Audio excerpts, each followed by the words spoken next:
Howdy folks, welcome to the Hillbilly Kitchen. Y'all come on in, drag us up a chair, and let's set a spell.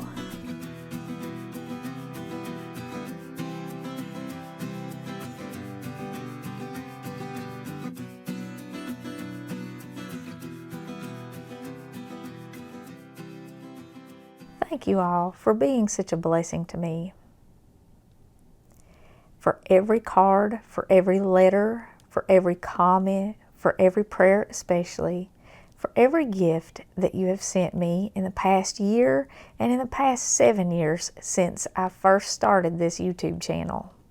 In Acts 20:35, it says that so laboring we ought to support the weak and remember the words of the Lord Jesus, how he said, "It is more blessed to give than to receive."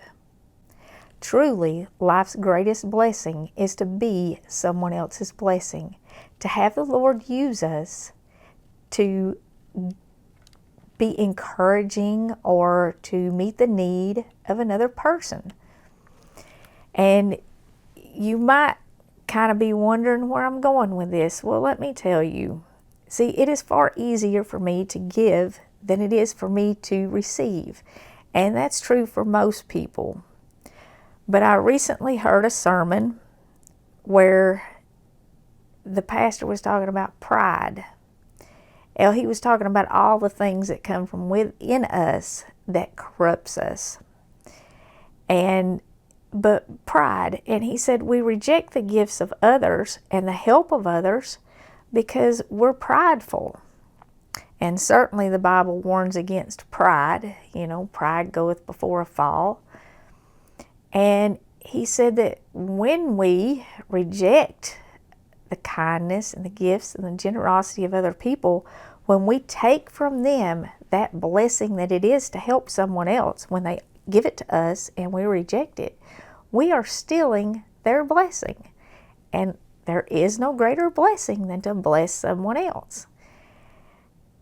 One of the ways that I want to grow this year is to be as joyous in receiving as I am in giving. And I think for a great many Christians, that's something that we need to work on.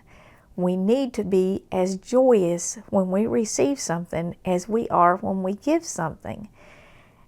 You know, there's all kinds of stuff about being a joyful giver in the Bible, but it's not so clear about receiving it. And it's certainly better when you give something if you're happy about it and the person that's receiving it's happy about it. And the last thing on earth I want to do is to take that joy away from someone that they have when they give. So if you're in this growth process with me this year, where you are looking for more of God in you and less of you in you, that might be a little something that maybe you haven't thought about. Maybe you haven't thought about what kind of receiver you are. You haven't thought about how you react when someone else gives something to you. Receiving with great gratitude is as important as giving with great joy for Christians. And I want to show you some of the stuff that I have to be grateful for this Christmas that you have all blessed me with just in the past few weeks. First of all, this absolute mountain of cards that all have encouraging notes in them and kind words and just fill my heart up. Prayers that you have passed along. And then the comments on the channel and on the YouTube channel and on Facebook and in emails and messages. I mean, there's just an overabundance of them. And I thank you for every single one of them. I also have these beautiful hand-embroidered handkerchiefs over here. There's 2 of them, and they are from Susan. Thank you very much. This had 6 gift cards in it with no name, Amazon gift cards, one for me and my kids and my grandchildren, and I'm pretty sure they are from Raymond and Monica because they sent them last year. So if they're not, thank you whoever sent them, and if they are, thank you guys. I really do appreciate it, and so did the kids and the grandkids. Miss Whitaker had these towels and these really pretty soaps. all wrapped up with bows, and I put those under my tree, and I saved those for Christmas Day. And I also saved these for Christmas Day, and I opened them on Christmas. So thank you very much. That was so kind and thoughtful, and taking the time to wrap them was very thoughtful. My dear sweet sister Vanessa, she blessed me with all this stuff over here, the knives and the casserole dish set, and the can't think what these are called for sitting your hot pots on. They have a fancy name.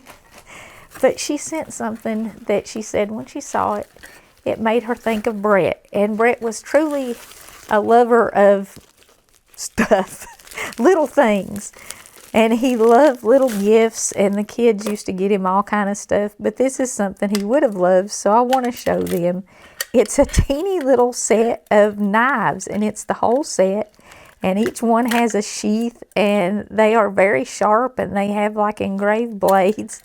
And yes, Bret would have loved them. But she said she saw them, and she thought of him, and she had to send them to me for him. So thank you, Vanessa. That's so sweet. I got some warm socks over here that I definitely want to show y'all from Lenny. And I need to get them out of the box there and wear them because the floor is cold today. But I didn't want to open them until I had finished this and shown them to you. Marjorie Penner sent this book that she has published, and it's Lessons Learned from Grandpa's Gifts and God's Love. I received a study Bible from Miss Denton. Thank you very much. It's a 1-year read. It breaks it down and goes back and forth between the New Testament and the Old Testament. And has just so very many comments. And this year, I really truly want to work on the way that I receive gifts, because it is stealing someone's blessing or the joy that they get from giving is certainly not Christian, and I in no way want to do that.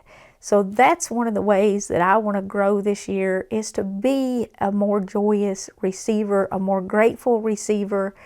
And I am grateful for every good thing. And the Bible says every good and perfect thing comes from God. And every good and perfect thing that we share with other people, it's from God. And we should certainly be happy about it, and we should receive it with the same love it's given. I want to thank you so much for all of this, for being a part of the channel, for being a part of my family, for your love, your support, your prayers, your kindness, and your gifts. And I truly hope that God blesses you all as richly as you have blessed me. Until next time, remember to put God first.